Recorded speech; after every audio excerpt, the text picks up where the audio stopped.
आदरणीय साथियों, आज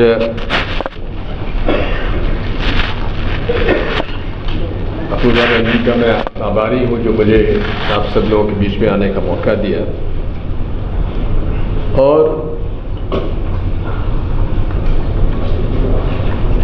नरगिस जी, डॉक्टर सईद साहब और गुलफिशा के अम्मीजान की जो भावना है, जो दर्द है, वो हम सब लोगों के सामने उन्होंने प्रस्तुत किया और होना स्वाभाविक भी है। लोगों को इस बात से आश्चर्य होता है कि ऐसा ये क्यों हो रहा है। मुझे नहीं, मैं उस इलाके से आता हूं जहां राष्ट्रीय स्वयंसेवक संघ को एक नर्सरी कहा जाता है और मैं शुरू से इन लोगों से बहुत निकट से मेरी मित्रता इन लोगों के साथ रही है। इनको मैं पहचानता हूं। इनका ना लोकतंत्र में विश्वास है, ना संविधान में विश्वास है।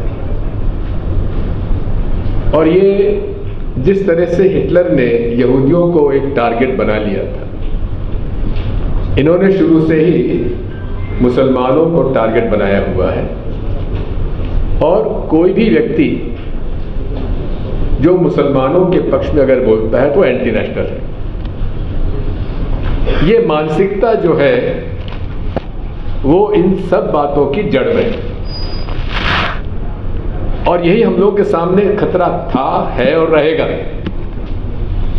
जिस प्रकार से इस विचारधारा ने हर स्तर पर इन्फिल्ट्रेशन किया हुआ है, हर क्षेत्र में इन्फिल्ट्रेशन किया हुआ है, ये हमारे लोकतंत्र के लिए भी खतरा है और हमारे संविधान के लिए भी खतरा है।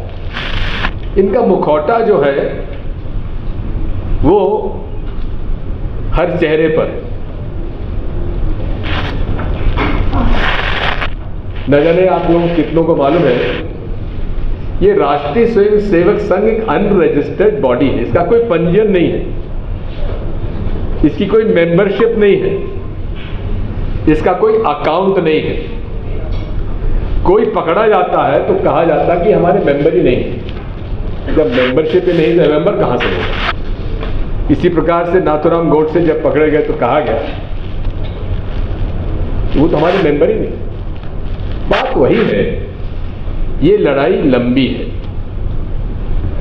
और किस तरह से इन्होंने हर सिस्टम में घुसपैठ किया हुआ है, चाहे इंटेलिजेंस ब्यूरो हो, चाहे यूपीएससी हो, चाहे जुडिशरी हो, चाहे ऑल इंडिया सर्विसेज हो। इन सब बातों पर हमें गंभीरता से विचार विमर्श करने की आवश्यकता है। जो हमारे कॉमरेड ने बात की, दीपांकर जी ने, मैं उनसे सहमत हूं। ये लड़ाई हम सभी को लड़नी पड़ेगी। अभी पोटा और टाडा के बारे में बात हुई। मैं 10 साल तक मुख्यमंत्री रहा। मैंने ना पोटा में कोई केस रजिस्टर किया, ना मैंने टाडा में कोई केस रजिस्टर किया। और उस समय मैंने शपथ ली थी जिस समय बाबरी मस्जिद शहीद हुई थी और उसके बाद मुझे मुख्यमंत्री बनने का मौका मिला था कि हर 15 दिन में दंगे फसाद हो रहे थे, जबकि मध्य प्रदेश में तो इसका एक बहुत बड़ा इतिहास है। लेकिन मैं एक बात कह सकता हूं, ये फसाद वही होता है जहां शासन और प्रशासन चाहता है, वहीं दंगे होंगे, फसाद होंगे। जहां प्रशासन और शासन नहीं चाहेगा वहां दंगे फसाद हो ही नहीं सकते। और इसीलिए मैं दावे के साथ इस बात कहता हूं, मुझे इस बात का गर्व भी है, मेरे कार्यकाल में एक भी मध्य प्रदेश में दंगा फसाद की ऐसे हालात नहीं हुए। हाँ, छोटी मोटी बातें होती थी, लेकिन कहीं भी 24 घंटे से ज्यादा ये बात नहीं हो सकती थी। मैं इस बात को कहना चाहता हूं कि जो आज बात होती है बेल नियम है और जेल अपवाद है। अच्छा लगता है सुनने से, लेकिन क्या कारण है? ऐसा हमारी बहन ने कहा, ये क्या कारण है कि मुसलमानों के जहां बात आती है वहां अपवाद हो जाता है और बाकी सब लोगों के लिए ये नियम है। मैं आपको एक मध्य प्रदेश का उदाहरण देना चाहता हूं। बहुत बड़े बयानबाजी में हमारे प्रधानमंत्री जी, आज सहयोग से उनका जन्मदिन भी है, उनको हार्दिक शुभकामनाएं। लेकिन सहयोग है कि उस पर आज हम लोग यहाँ चर्चा करने के लिए पूर्वानंद जी ने मौका दिया। इन्होंने standing focus group of terror financing का गठन किया, यानी कि आतंकवादियों के पास पैसा कहां से पहुंच रहा है उसके लिए स्पेशल ग्रुप तैयार किया गया। और इसमें एक प्रकरण आया जहां बजरंग दल के 15 लोग आईएसआई से पैसा लेकर और यहां उनके जो लोग हैं उनको वो फंडिंग कर रहे थे। कौन? बजरंग दल के लोग। और ये कार्यकाल मेरा नहीं था, ये भारतीय जनता पार्टी के कार्यकाल में ही ये लोग पकड़े गए। लेकिन वो लोग जिनके पास स्पष्ट प्रमाण था, जिनके खिलाफ कि ये आईएसआई से पैसा लेकर और यहाँ के लोगों को फंडिंग कर रहे हैं, उनके खिलाफ साधारण मुकदमे में केस दायर हुआ, यूएपीए नहीं लगा और उनको तो हाई कोर्ट जाने की जरूरत ही नहीं पड़ी, ट्रायल कोर्ट में ही उनकी जमानत हो गई। और एक तरफ खालिद उमर है, खालिद सैफी है और उनके साथ और लोग हैं, गुलफिशा है। ये लोग प्रोटेस्ट कहाँ पे कर रहे थे? उस कानून पे कर रहे थे जिसे कानून की आवश्यकता नहीं थी। अरे किसको आप नागरिकता देना है नहीं देना है ये पूर्व में भी था, लेकिन उनको केवल एक मैसेज देना था। हम भारतीय संविधान में भी ये बात ला सकते हैं कि मुसलमानों को बराबर का हक नहीं है। ये केवल उस उद्देश्य से लाया गया था, नहीं तो इस कानून की आवश्यकता क्या थी? वो अधिकार पूर्व में था और ये कानून नहीं लाते तो आज भी है। किसको नागरिकता देना है तो केंद्र सरकार के अधिकार के क्षेत्र में आता है। ये केवल ये एक जैसा कहते हैं ना, आंधी का चावल पका के नहीं पका देखना था। क्या हम लोग इस संविधान के अंदर रहते हुए भी मुसलमानों को टारगेट कर सकते हैं कि नहीं कर सकते हैं? ये केवल उसका एक पहला पन्ना है।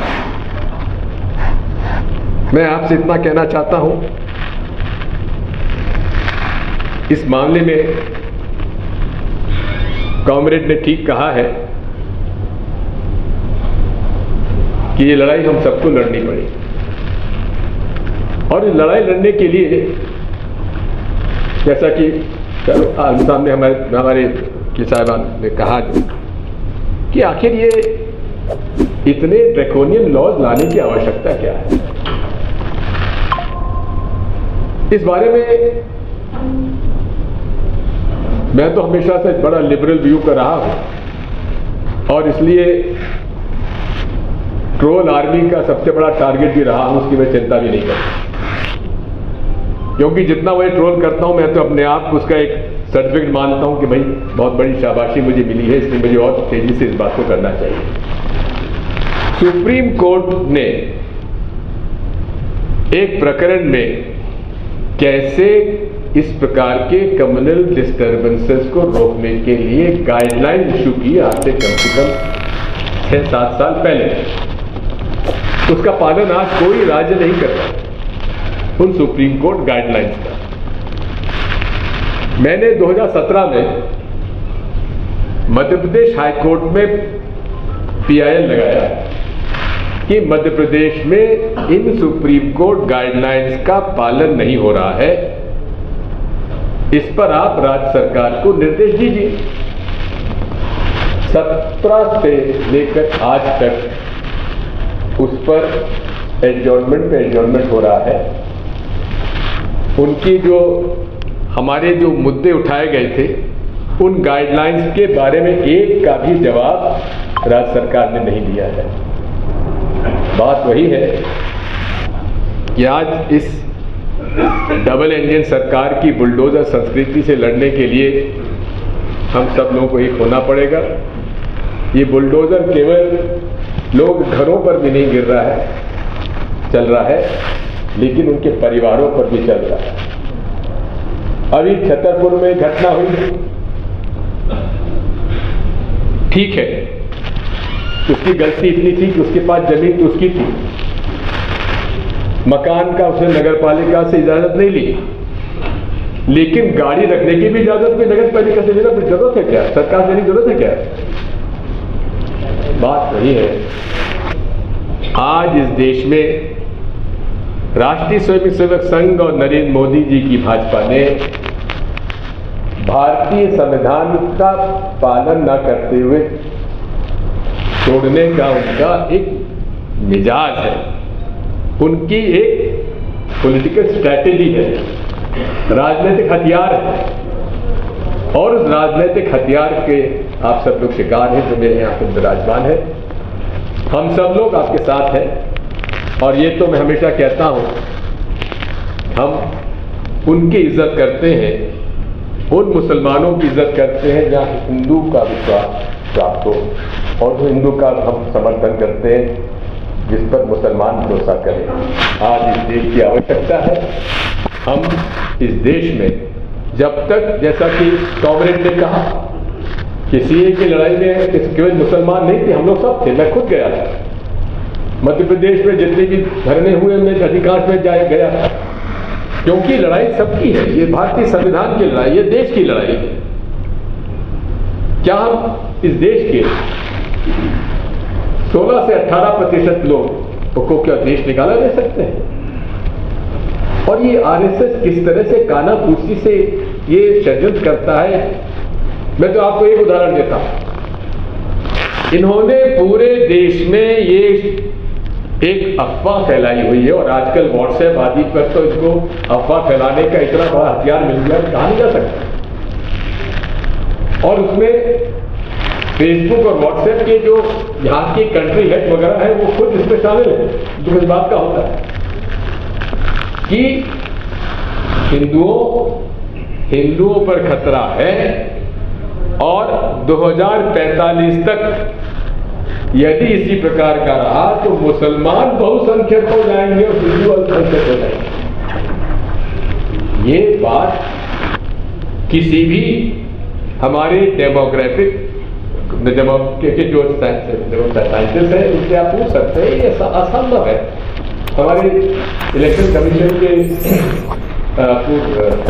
हमारे कुरैशी साहब ने इस पर किताब लिखी है, बड़ी डिटेल किताब।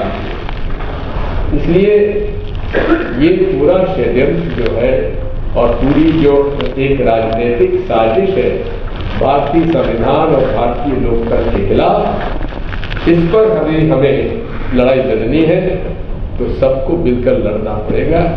ये एक चुनाव या 2 चुनाव या 3 चुनाव की बात नहीं है, क्योंकि इनकी घुसपैठ जो है इतनी गहरी हो चुकी है, इसको निकालना आसान नहीं होगा। लेकिन आप सबको मैं कहना चाहता हूँ, ये बहुत संकट का काल है, और आपके परिवार में जो बहन ने जो कहा कि जिस बच्चे ने जन्म लिया उसने अपने पिता को स्कूल चला गया, लेकिन अपने पिता को, ये ऐसे दर्दनाक घटनाएं जिसका कि हम लोग, हमारे पास कुछ शर्म आती है कि हमारे लोकतंत्र में, हमारी न्यायपालिका में क्या इन लोगों को भी समझ में नहीं आती है, इनको क्या शर्म नहीं आती जिस प्रकार से बात होती है। लड़ाई लंबी है, हम सब आपके साथ। धन्यवाद।